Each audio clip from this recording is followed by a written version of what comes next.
Pátzcuaro. I had been there before, but this time it was different. It was alive with tradition.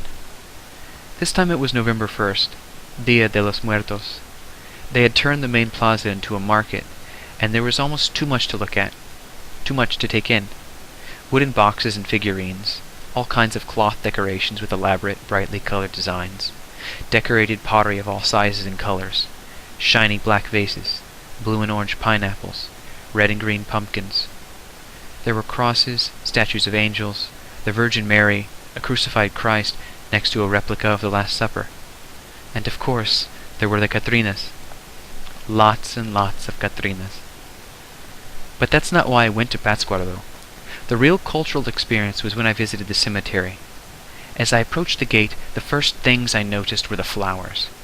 Thousands of marigolds just covering the entrance to the cemetery.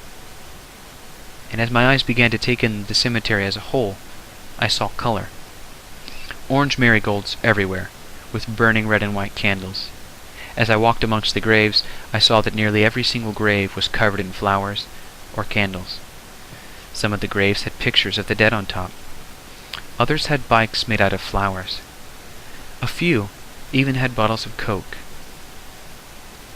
Looking around, I saw relatives of the deceased gathered around the graves, sitting, reflecting.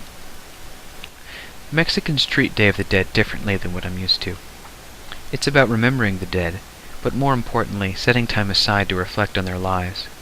That's why some set bottles of Coke out on the graves, or built a bike of flowers, or even a bed around the grave. If a person drank Coke while alive, or loved to ride a bike, then in death, those become mediums from which to remember and reflect on that person. And that is the whole reason for the Day of the Dead, in the first place.